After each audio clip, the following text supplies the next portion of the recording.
thugs, gangsters, and gangettes. So I got a busy day tomorrow. So we're going to do a bedtime story early. A bedtime story this time is a book I got from my papa. It's called Buddhist Yoga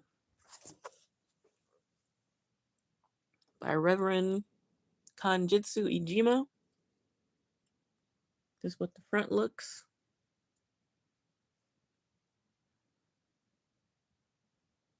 Some kind of symbolism in the center there. It's got a town of people, some trees, a house, 1, 2, 3, 4, 5, 7, 8, 9, 10 adults, and a baby. Or a bottle if that's not a baby, like a jug. And a lamb or a bull of some kind that's small. But my dad annotated this one, highlighted some things out. I really didn't plan to read you this preface, but now that I just came across it because I didn't know it had one, I'll read it to you. And Jess from over at Jessism, he sent me a message today. So I'll probably need to read something like this anyway. It seems like I'm in trouble, but I don't know. Hey, cat, get off of there. She tried to scratch at my leather chair. Get down, bozo. You're not a clown. You're a baby. Don't scratch my junk. I need it. Let's say hello to my friend. Baby Milkshake. Getting taller. Say hi to the people, Milkshake.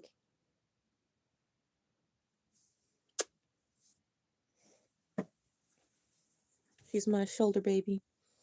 I gotta post more videos of them being little babies. Cause now she's so big, you know.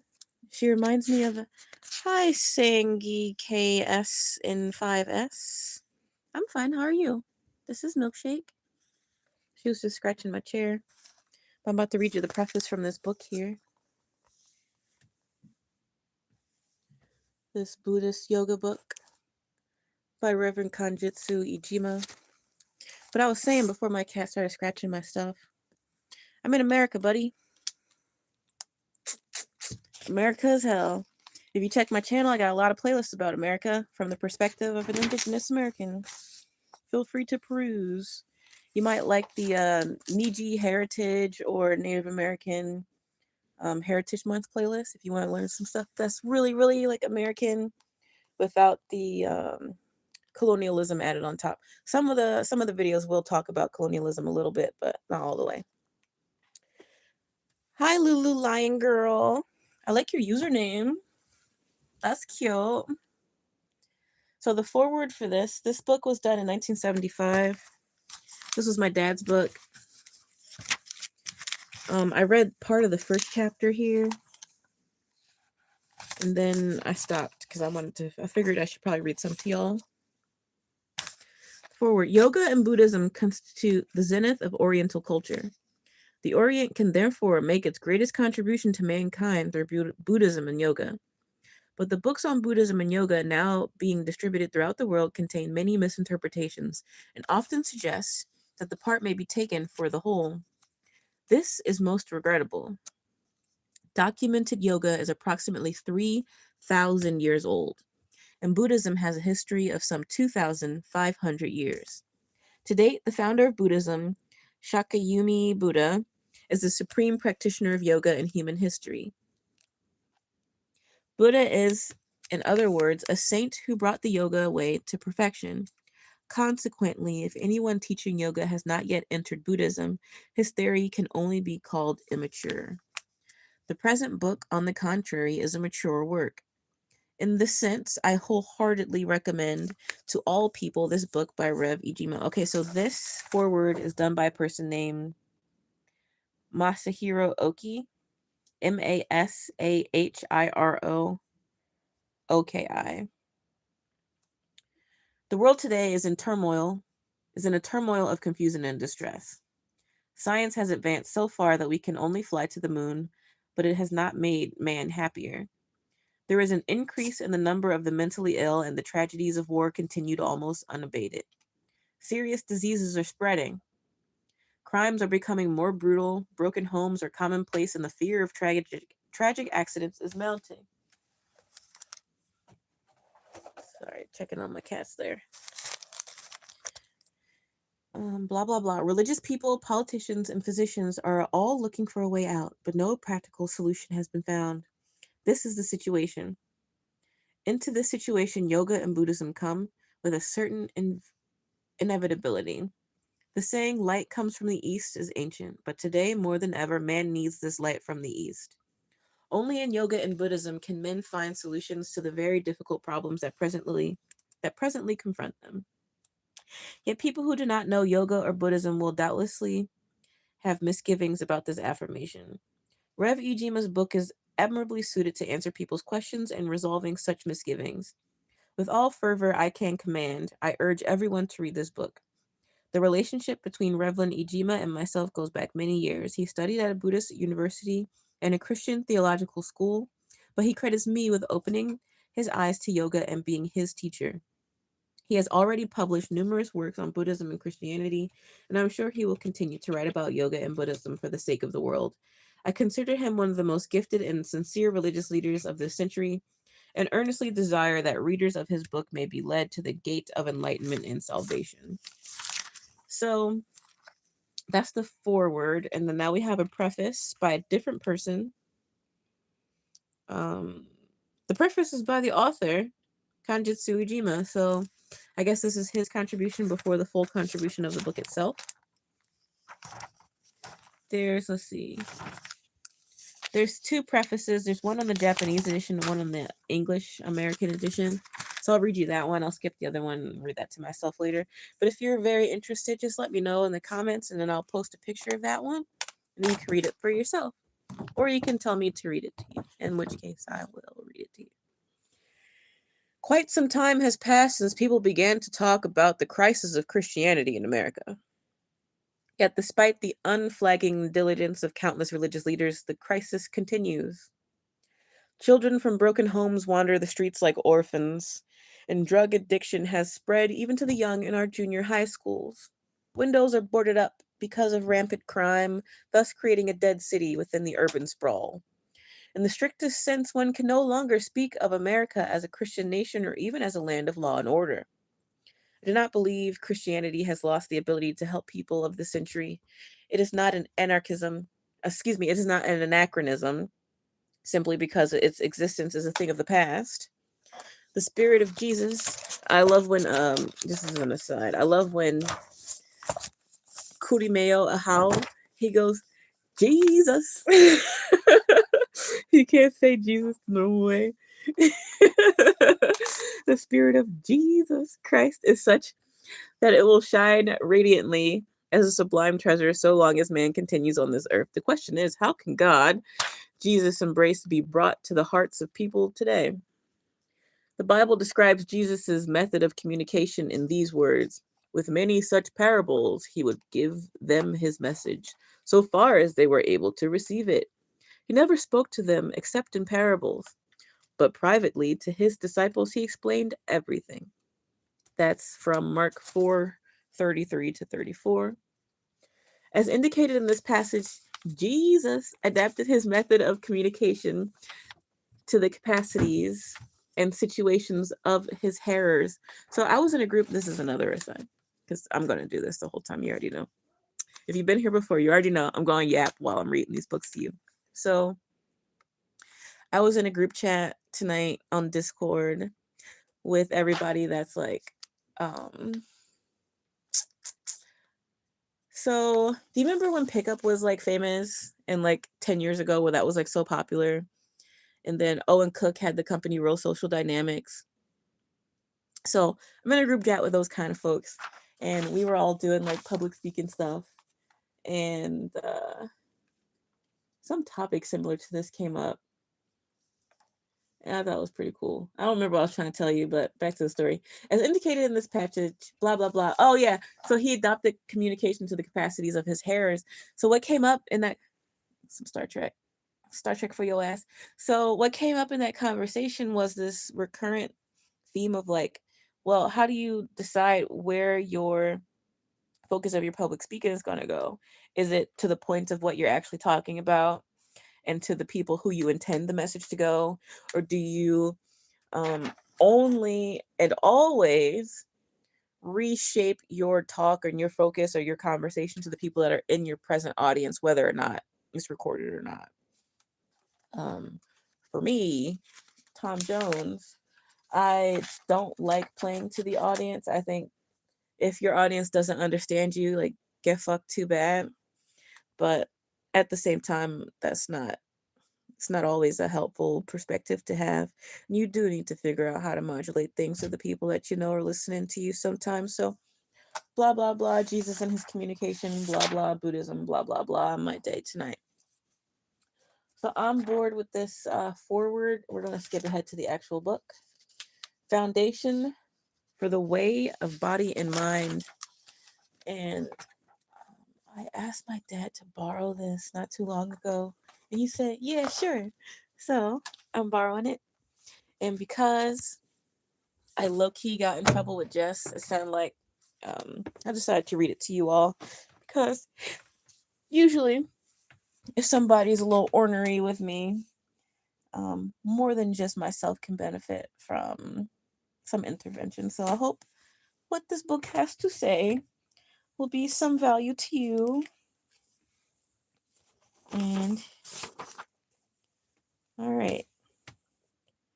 Muni's Attainment of Buddhahood on page 31, the Buddha.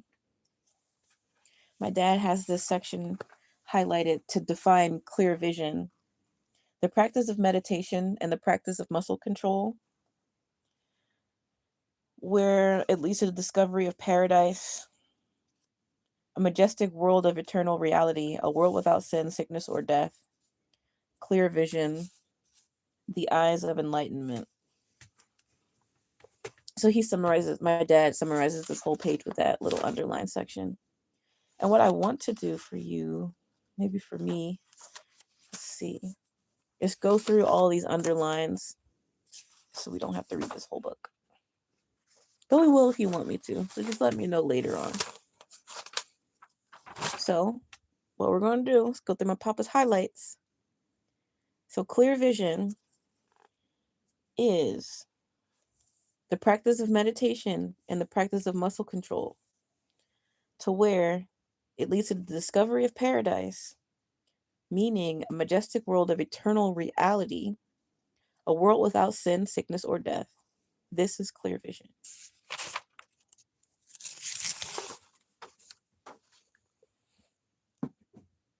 After you finish praying, take 10 deep breaths, moving your abdomen like this. And then there's a person talking that says, I demonstrate it. Be sure to do it tomorrow. All this took place within less than 5 minutes. The next night, the phone rang, Reverend thing. Okay, so blah, blah, blah. There's some level of deep breaths and praying and moving your abdomen that make meditation and yoga function. The Orient have the saying, Sono kokyu de, Sono, sono kokyu, kokyu, de, which literally means do it with that kind of breath. So it also translates to that is the way, like Mandalorian. Okay. So we know now that there's some practice of breathing, some practice of movement, especially with your abdomen, and some level of mental meditation. Religion exists supposedly to save mankind. I also found that to protect the mind, one must always protect the body. So it moves from just a reminder to the quote-unquote skilled swordsman with every faculty under complete control. Yo! Yo, all right, we're about to read this page because this is crazy. Cutting loose from blind faith. This is page 34. No, 24. Okay. This is page 24. Same book, Buddhist Yoga by Kanjitsu Iijima. And again, this is the cover. Boom, bam, boom. This guy got messed up. Religion exists supposedly to save mankind, but what most religions mean by man seems a shallow thing. There's no such thing in this world as a man with a mind but no body, or a soul but no mind. Without exception, every person has both. Even a sheet of paper has both front and backs of its sides. Bring me a piece of paper with only a front and no back, please. What an impossible request. Man, too, his mind and body form an inseparable coexistence, yet most religions seem to think of a body and a mind as completely separate entities. A friend of mine, highly respected in the community, was walking along the street one night when an assistant jumped out from the side of the street and hit him repeatedly on the head with a hammer. He was taken to the hospital unconscious. Fortunately, his physical wounds healed, but from that time on, he was a changed man. Formerly a gentle person, he was now hot-tempered. A skilled swordsman with every faculty under complete control, now he was incontinent. This incident turned him into a useless being and forced me to hold a rapid about face in my conception of man. Faith, personality, or morality can be destroyed instantly by a physical change. The commonly accepted idea that the mind has an existence of its own quite apart from the body is, I discovered, a dogmatism of blind faith. I also found that to protect the mind, one must always protect the body. This was what lay behind my conversion to Yoga Buddhism. Mind and the formation of the body. The mind forms the body, and the body the mind. The two are not to be separated. This is the basic principle of yoga. The mind forms the body means that any change in the mind will invariably affect a change in the body as well. When you think about raising your hand rises, and when you feel you want to turn your head, it turns. These occurrences are, of course, quite natural, but it is noteworthy that the image produced in the mind was reproduced faithfully by the body. There is a psychologist who acquired sudden fame by announcing his discovery that it is not sadness that makes people cry, but crying that makes people sad. Again, this book is from 1975. The way of putting it would seem to suggest that the body takes the lead and the mind follows, but that is not what is meant. What he was trying to say is that whether the initiative comes from the body or mind, the interaction and interreaction is so simultaneous that it is difficult to tell which comes first. One cries because of sadness in the mind, then the mind is affected by the bodily functions of crying and becomes even sadder. And the increase in sadness makes one cry still more. The way of looking at things can be applied to other things as well. It is not because something is funny that we laugh. Laughing makes it funny. Thus, it is that when we listen to a comedian, we find that the laughter becomes stronger and more spontaneous toward the end of the show than at the beginning. According to Dr. Satoshi Hara, his mother once suffered chronic diarrhea. She went to many doctors but found no relief. That's not funny. She could die like that. So finally, Dr. Hara decided to study the illness and cure her. He was already a middle-aged, well-established physicist and entrepreneur, but he withdrew from the business world and entered medical school. One subject on which he did research involved an experiment on the effect of emotions on the blood. He found that when a man is made angry, his blood acidifies and its viscosity instantly increases. But when he is led to feel gratitude, his blood turns alkaline and its viscosity decreases. His experiments prove that blood quality changes rapidly in correlation with a man's emotional states. This the book. If you just popping in, good to see ya. Hit that like, John. Follow my John. Impurity of the blood is related not only to strokes but to illnesses of all kinds, including the common cold. Cancer can be prevented if the blood is clear. When the pathological principles is truly understood, people will recognize the importance of